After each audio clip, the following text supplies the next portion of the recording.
My video editor crashed after I'd worked for a full day and I lost nearly everything, including myself. I want to tell you what happened so that you don't make the same mistakes.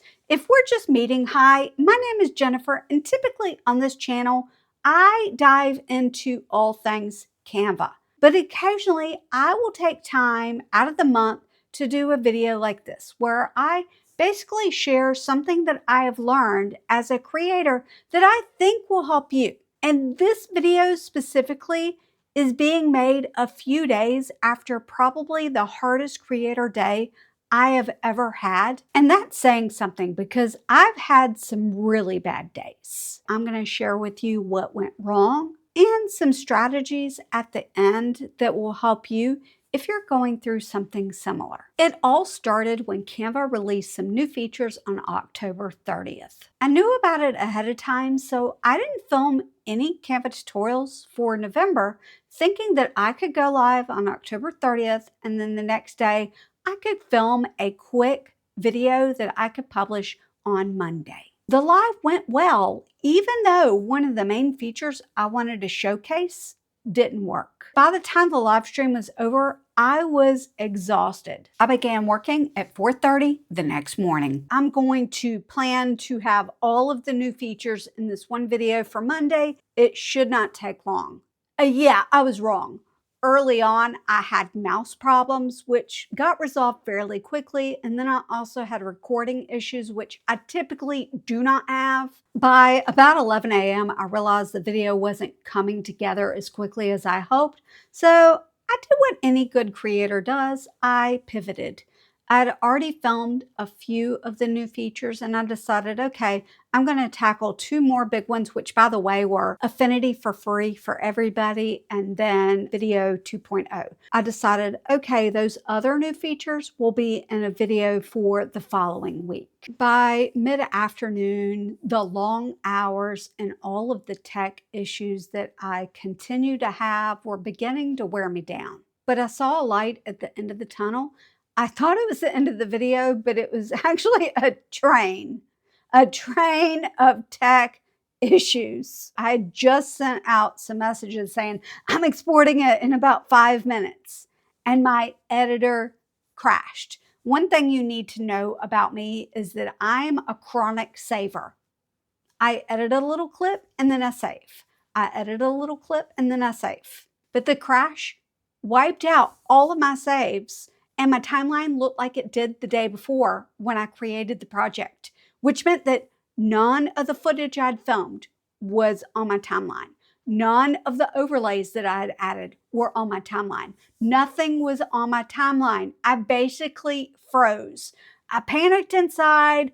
I stepped back and thought, maybe if I step back, it will magically go back to the way it was. The footage was nowhere to be found, at least so I thought. Thankfully, we found a backup version. My optimistic self thought that I had about an hour of work to do because that's how long it took me to edit that part of the video the last time. I was wrong again. My editor kept crashing. It would crash and it would revert it back. I rebooted my computer multiple times, hoping that that would clear the cobwebs. Nope, it still kept happening. However, eventually I did learn my lesson and I created a save as project frequently so that if it did crash, then I would have a backup copy to go back on that was later in the edit than the one that we had found at 3 p.m. At 7:30 p.m., I finally hit exports and then uploaded it into YouTube. The turning point for actually getting the video published on that Monday was that I found a backup copy that was mostly edited. That little small win was enough to keep me going. I was so tired that when it finally uploaded into YouTube and had gone through all of the checks that YouTube performs on the video, I wanted to publish it to members, but I didn't feel like watching it. So I didn't. And I titled it something really dumb. It was, I'm too tired for a real title. This is about Canva's new features. Some people found it funny, but I knew I would need to fix it later. Here's what I learned from making that video that I hope will help you. Batch your content whenever possible. Having videos that are ready to publish at a moment's notice really takes the pressure off, and technical issues like the ones I experienced don't bother me when I'm scheduled ahead. This tool wasn't something that I could use this time because I had let all of my scheduled videos go through so that all of my videos starting November 3rd would be current to what Canva released on October 30th. The thing that I failed to do, and this was a huge failure on my part, was plan breaks and set boundaries. I did not say, oh, I got up at 4:30 this morning. I should take a break at 8:30. I should take a break at 10:30.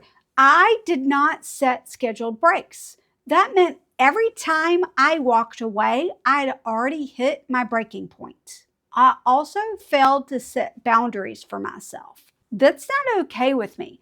It doesn't matter if the members don't get it today. It doesn't matter if it doesn't go public on Monday. I needed to set the boundary for myself and keep it. If this video isn't done by such and such time, it's just going to have to wait. Even with scheduled breaks, it's important to recognize when you need to take a pause so that you can take care of yourself. One time I was struggling, I put on YouTube and played the song Uptown Funk. That's one of those songs that makes me like dance and move my body. And in less than 5 minutes, I felt so much better.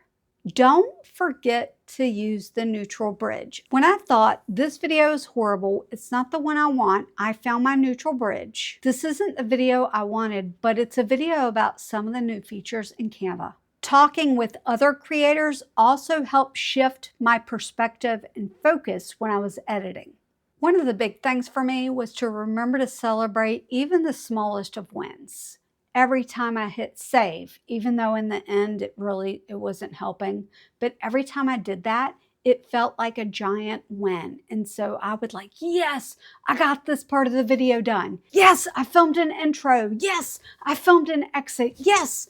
And I was just celebrating every single thing that went right, because everything that was going wrong was crowding my view of this is going to be a great video. The small victories, my mouse is working, yay, can help you keep moving forward. And that's all we need to do as creators, is keep moving forward. What would I do differently?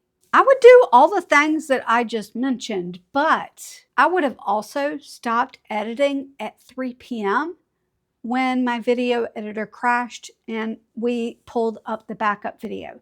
I would have recognized, hey, I've already reached my breaking point. I need to stop. It doesn't matter that I might have to push back the public release. In the end, it really doesn't matter. What does matter is me and what's going on in my body and what's going on in my mind. I would have stopped at 3 p.m. Am I proud that I pushed through and got that video done? In a way, yes. But in another way, no, I'm not proud of that, because I didn't recognize the clear signs that I was about to have a breakdown. I was exhausted all day Saturday, all day Sunday, and on Monday, when I went to film the next set of features, I was still exhausted, and I pushed through that too. That is not something I'm proud of. And that's hard to admit, because I should be proud of that, right? No, I shouldn't. Every single creator has these moments. I talked with Snazzy Vegan Life a lot during that time because I know that she goes through what I was experiencing. And the reason why I don't experience it that much is because I have videos scheduled out for weeks at a time. So I never have the point of view of, I got to get it done. I've got to get it done. Oh my gosh, this tech issue, this tech issue, this tech issue, this tech issue, right? But I knew that she had that point of view and I could talk to her, and she watched me go from I'm pretty much broken, I don't know what to do, to okay. And she watched me flip a switch from negative to neutral bridge, and she watched it happen in real time. It's not just you. Every creator has these moments. It's how you move forward from them that makes you different. Find that neutral bridge to help you move forward. Watch this next video to learn the strategy that will take you from a panicked creator to one that can get the job done.